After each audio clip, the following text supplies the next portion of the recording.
All right, I'm back. So, in the first video, we talked a little bit about how to come up with an idea for a business, um, and just some of the steps that I would go through if I was going to start something new. Um, so, in this video, we're going to talk a little bit about what happens when your business actually starts to work. You start to generate revenue or profits. You're growing. What does that look like? So, one of the biggest things um, that I've seen as I build businesses that you're going to struggle with is when you start to grow, um, you start to move further and further away from your customer. So when you're like early days and it's just you or just you and maybe it's like you and your wife or you and one other person that started this business, you're doing everything. So you see everything with your customer. You see all the processes. You can change the processes. You can pivot. You can do whatever to keep that customer happy. But as you start hiring people, that changes, and you may not deal directly with that customer. They may call into your office and deal with somebody in your office. Um, things, the bigger you get, things become more and more rigid. The biggest company I ever had, we had probably 100 employees. About 20 of those were in the office, and 70 or 80 of those were in the field. We were doing $750 million in revenue.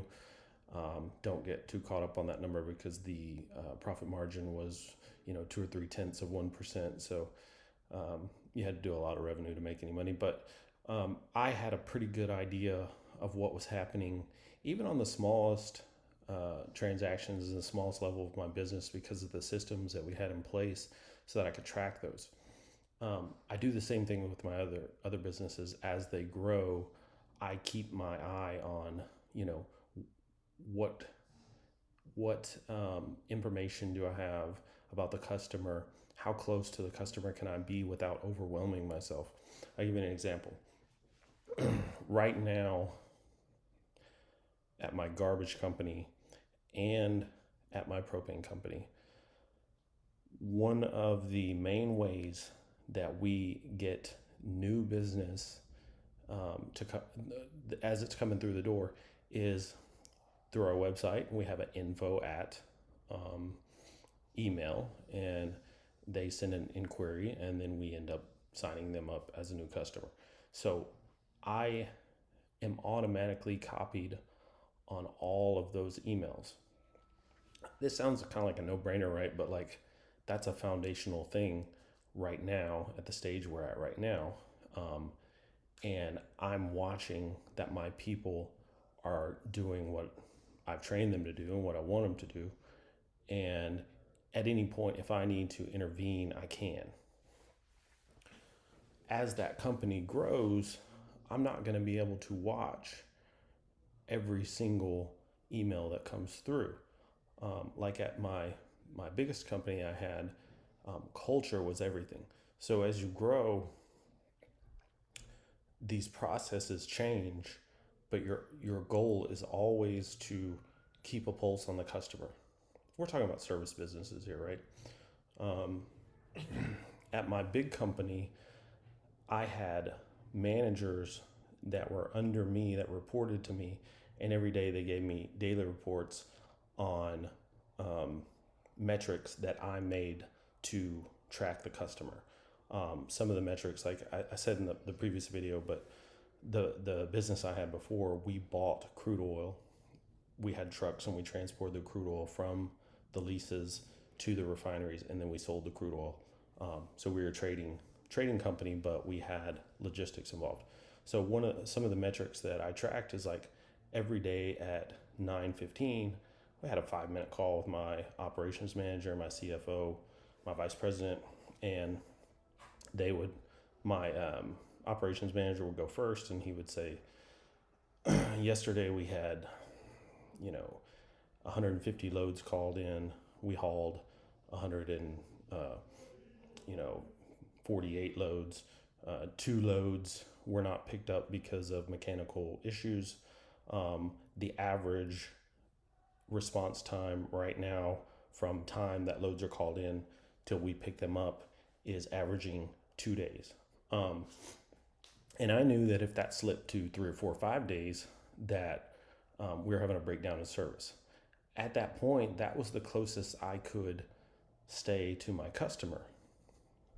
At my trash company and my propane company now, I'm still seeing um, directly what's happening with my customer, and I can intervene at any point. So as you get a little bigger and you start to grow, the culture you build, which is um, really the people that you're bringing on board and their beliefs, and then the actions that you take day in and day out to form the attitude and the expectation of people. So the culture and the processes are really everything. Um, and it doesn't change. The more you grow and grow and grow, that's really everything. The people and the processes. If you can control those and constantly reevaluate those and constantly just say like, what am I seeing from my customer, and you care, then I think you're gonna probably be pretty successful. How do you develop a process?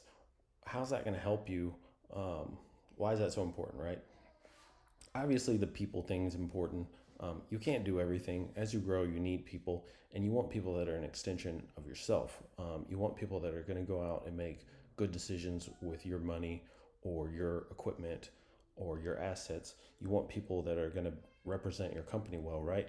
All that I think would be like really apparent and easy to comprehend. But processes, I think people say, "Oh yeah, yeah, processes, yeah, right." But like, how do I go about doing that? What does that look like for me? Um, I have to correct myself. In the first video, I said that I had been involved with 9 companies. I thought about that some, and actually, it's 10.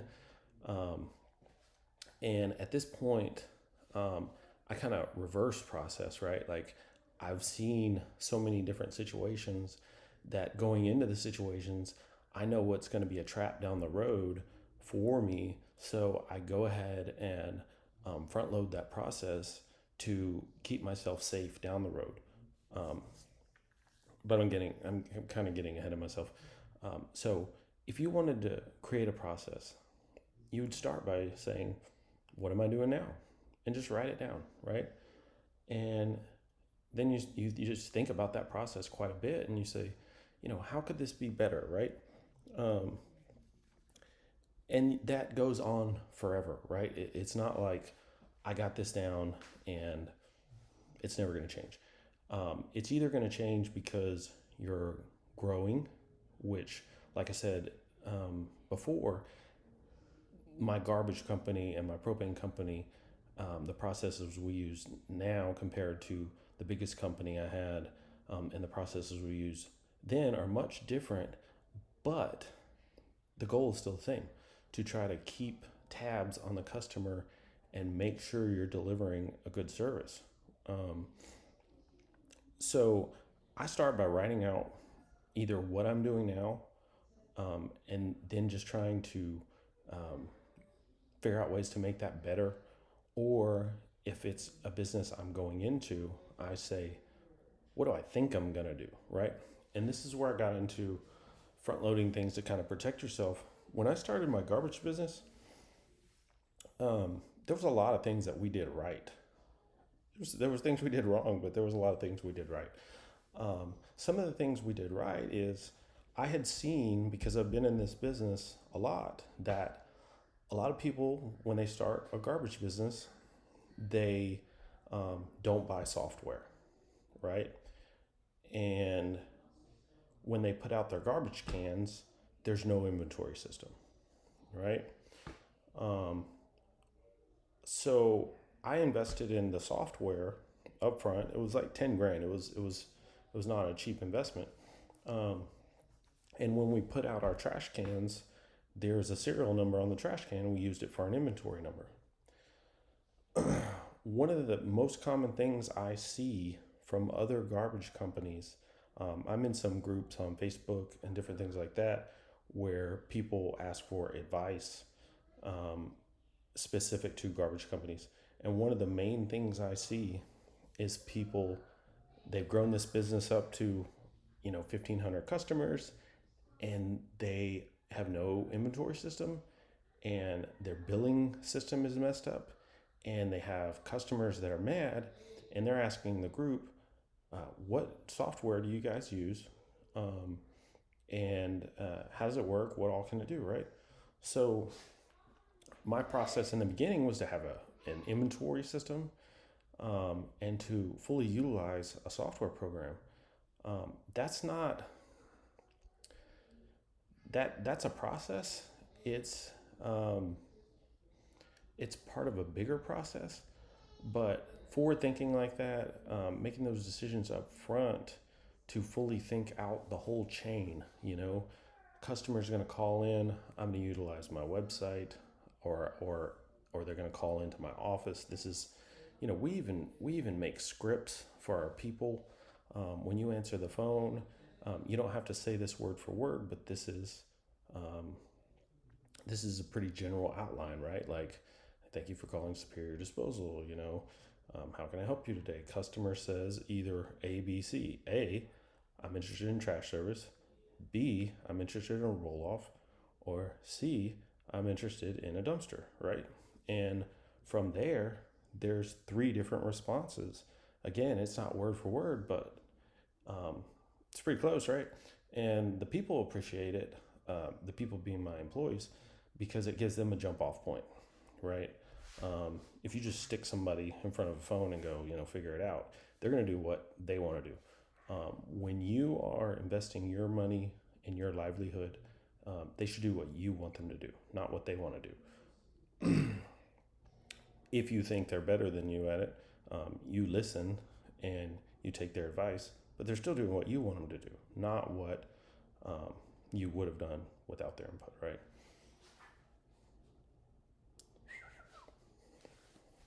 So anyway, process is a big deal, and how I would do it is I would start by writing it out. It sounds dumb, nobody wants to do it, but you don't want to be the person the customer's calling and they're going, you know, I never got billed, or you billed me wrong, or whatever. All these things are um, examples of things falling through the cracks because your process is weak. I mean, it's that simple. So when I was going to write it out, it really started, and for your planning and your strategy, this starts to feed into everything. So let's say I own a restaurant, right? So I would start with like, customer gets hungry, or potential customer gets hungry. Okay, what happens after that? They go eat at Chili's, right? Unless you have a great ad campaign, right? So that's like, customer gets hungry. How do I get customer into my business as cheaply as possible, right? Obviously, if I ran $10,000 a day ad campaign, right, like, um, people would know about me, right? So there's a process that comes off of that, right? One is like paid ads through what? Through your newspaper, through Facebook, through Google, right? I wouldn't do the newspaper, but we do Google ads, we do Facebook targeted ads, right? So then it goes from there. Customer, our potential customer gets hungry. Um, Ad campaign, they're on Facebook, they saw us. Okay, so then they come in the door. So what happens when the customer comes in the door? I don't know. I put Jenny up there, and Jenny will figure it out. She's all right, you know. No, um, Jenny knows, because you've trained her, because it's part of your process, to ask the customer how many. Look at the seating chart, that's updated throughout the day, to see what tables are available and to seat these people. Then, Bobby, the waiter, he knows that this is in his section, right? Like, all this comes down to a process, right? I would write it out, and I would constantly, not constantly, but regularly reevaluate the process and update it. And I have kind of like a two or three instance rule. Like if something happens once, it could have just happened, right? Like lightning, whatever, right? If something happens twice, um, I'm watching this, right? If something happens three times, we're seeing a trend, and there needs to be a proactive response to keep it from happening a fourth time. This is super important in a service business. A trend, if you are not proactive about it, it will eat your company alive. When I had my big company, we had, we had four call centers, and they were all spread out around Texas. We had one in San Antonio, one in one in Louisiana. So I guess they're not all in Texas, but one in Louisiana, one in Northeast Texas at Longview, and one in Luling, and they all had their regions, right? And so I'm like keeping my pulse on the customer through my checks and balances, and I mean I had lots of checks and balances. Like one of the things is all the dispatch center calls were recorded. Um, if I had suspicion about something, I could go in and listen, pull the audio file, listen to the recording. We had a feature called Whisper In, where if I was worried about a certain dispatcher, me or my operations manager could listen to all his calls while he was having them, him or her, and they didn't know we were listening, right? All these are trying to get as close to the customer you can, but you can't take every call, right? So I'm getting off the point here. So, one of the things I would hear a lot from these dispatchers is there would be a problem, truck would break down, something like that, and we couldn't pick up a load that we were scheduled to pick up. And they didn't tell the customer. Then the customer calls and they're not happy, and the dispatcher would say, I called the customer, um, I worked it out, I smoothed it over, everything's cool. Everything's not cool.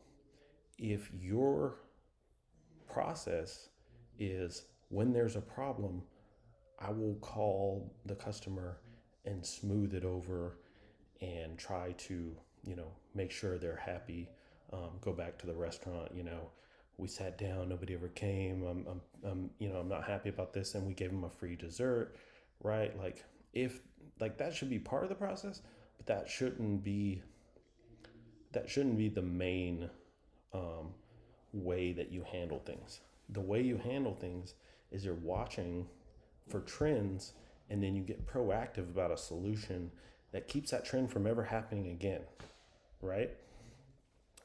It's super important. A lot of companies do not get that. They think I can do everything, and I own this business, and if there's a problem, I'll smooth it over, I'll make it right. Don't do that.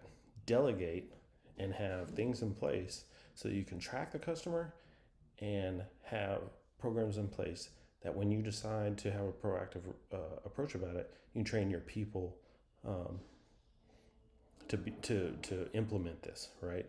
So I think a lot of people miss that. I think that's one of the things, one of the big things that has helped me be successful in the service business, um, where other people have had some success. I've had a lot more success because of this trend following, and a proactive approach about everything.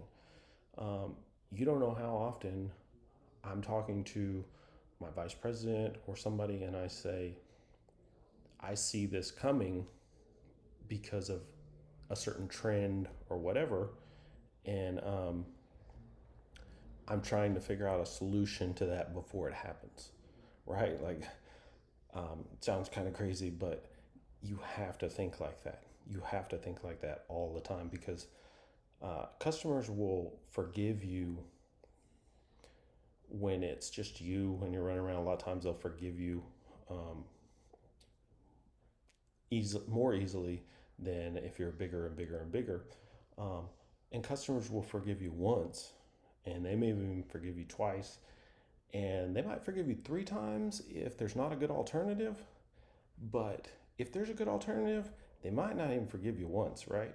So it's really, really important to watch those trends, create processes and programs that you can be as close to your customer as possible while still delegating um, to the right people. And then when you see a trend happening, be very proactive about how you're going to fix that so it never happens again.